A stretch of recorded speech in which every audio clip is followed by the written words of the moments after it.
Hello everyone, my name is Diego Alfonso and I'm your host with the Florida Aviation Network. We are broadcasting free and in the clear from the Aerospace Discovery in the Florida Air Museum at the Sun and Fun Complex in Lakeland, Florida. During its 43rd annual Fly-In and Exposition. Today, our guest is a very interesting and fascinating lady. She eats, drinks, and sleeps aviation. And you're going to see what I mean when I introduce you to her. Her name is T Budde Jones. KT, welcome to the show. Good morning, good morning. How are you? I am awesome. What a great day here at Sun and Fun. I wouldn't be in any other place but here. Perfect weather, lots of planes. I hope you got a chance to see that Mustang flyover yesterday. We had 18 Mustangs flying around the pattern and heritage flight, and with the bombers, B-25 bombers. It was magic, brought tears to people's eyes. I know. It was moving.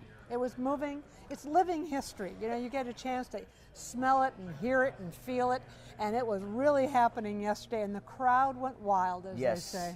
I wonder how much logistics went into planning that. Just a little bit. Yes, I can imagine. But mainly it's the passion of the people who were involved in it. You know, there's no payback, financial payback in warbirds. They say, how do you make $1 million in warbirds? Start out with $2 million. That's right.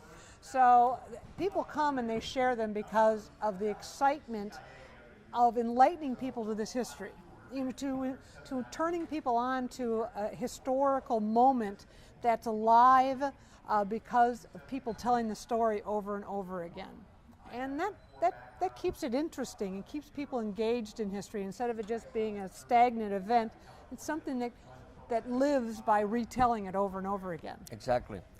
Now, I understand that you have some important new things that are happening, and you're about to tell us what that is. Well, I'm actually here on behalf of my husband, Sid, who is at work today teaching people how to fly. So I said, I'll be happy to help out. Sid and I put together this book called Before and Beyond the Niihau Zero. That's Niihau, N-I-I-H-A-W, Niihau Zero. It's a book that we put together from the information and research that we found while working for the Pacific Aviation Museum out on Ford Island. Okay. Back in 2005, we were asked to go out and help start the Pacific Aviation Museum. I remember years ago visiting Pearl Harbor going, why is there not an aviation component out here? We have the Missouri, which is a battleship. We have, of course, the Arizona. We even have the Bowfin, which is the Pearl Harbor Avenger, the submarine, a diesel-powered submarine. But where's the aviation component? The Pacific was won by aviation. Right. If you ask anybody who That's flies. Right. Where is it? So several years ago, I would say back 2004, Sid and I went out. We heard that they were thinking of one out there and went, we need to be part of that. I mean, granted, it was in Hawaii. Oh, how terrible to have to be in Hawaii. Right. But we wanted to be part of bringing that amazing aviation history to light and share it.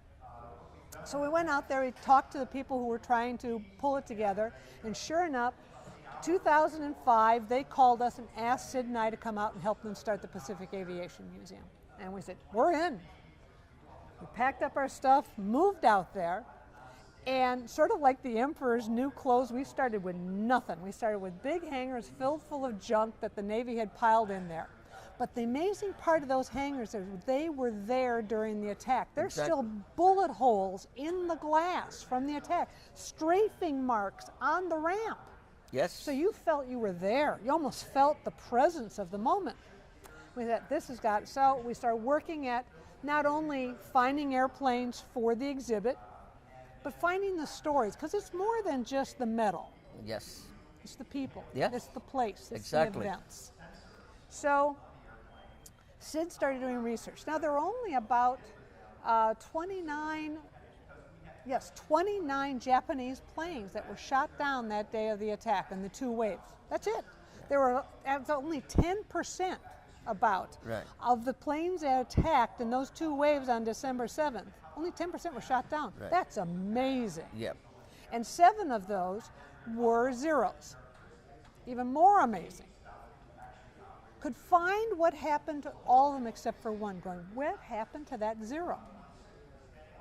Well, that's where our background in treasure hunting comes in, because a treasure is something that you're looking for. It doesn't have to be gold and silver. It can be a tidbit that's important. And we found that the missing Zero had crash landed on a remote island of Niihau in Hawaii.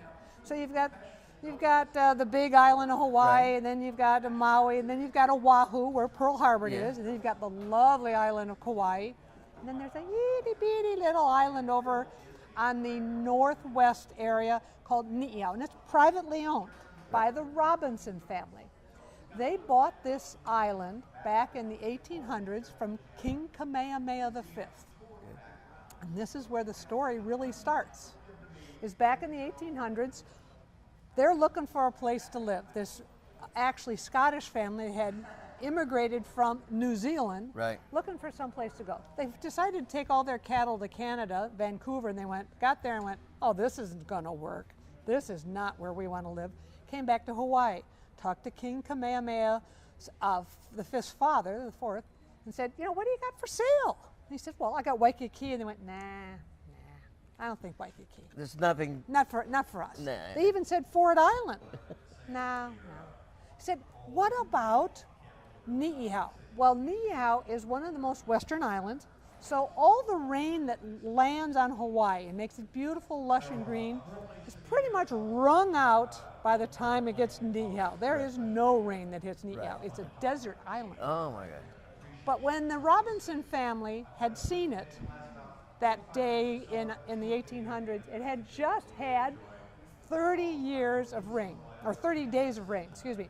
Most rain in 30 years. It was lush, it was green, it was gorgeous. Robinson family said, we'll buy it. Didn't get rain again for another 30 years. That's right. Excuse me. So they buy it, they bring their family, they bring their cattle, and King Kamehameha said, it's yours, but please protect the Hawaiians that live there. And they took it to heart. These are Calvinist people who, if you tell them it's a rule or a law, they're not going to break it. Right. And they protect the Hawaiians there, and they employ the Hawaiians, they live there, they cattle ranch, etc. Well, fast forward a little bit to World War I and General Billy Mitchell, at the time it was in General during World War I, but he realized during World War I, thanks to the French, the future is in aviation. The future of the military is aviation. And so he tries to, after World War I, tries to convince the tank and horse people that it's time to step it up and be in aviation. 2 minutes. And so he predicts that the Japanese are going to attack Pearl Harbor on a Sunday morning at 8 a.m., and he predicts this in 1924. Oh my 1924. And so starts the story of the Niihau Zero, because he also predicted that Niihau was going to be used as a staging area for the Japanese because of its remoteness. I see. And that's why the Niihau Zero landed there and crashed there, and we found it there in 2005 waiting to tell its story. We are going to be doing a presentation 1 o'clock right here in this museum center, Discovery Center, 1 o'clock tomorrow, Saturday. Book signing and presentation so you can hear, as Paul Harvey would say, the rest of the story. That will be something. I definitely I'm not planning to miss that. I'm a World War II buff. I was in Hawaii in October, and we took the bus from the Missouri back to the aviation. You saw it? Oh, I saw everything. I saw the P-38 and all that stuff over there. I think it's wonderful. Wonderful. But unfortunately, every good thing comes to an end. And it's always a pleasure to have you here. Thank you. Really enjoy. You're one of the easiest interviewee, because I just ask you a question, and I just sit away there we and wait. go. And I get involved. I mean, I even forget about that we have to go. Oh, yeah, we have to go. So wish you lots of luck, Thank and you. I will see you tomorrow over there. Tomorrow, 1 o'clock, right here, the rest of the story. You hear that? So you out there in cyberspace or television land, this is Diego Alfonso signing off with the Florida Aviation Network.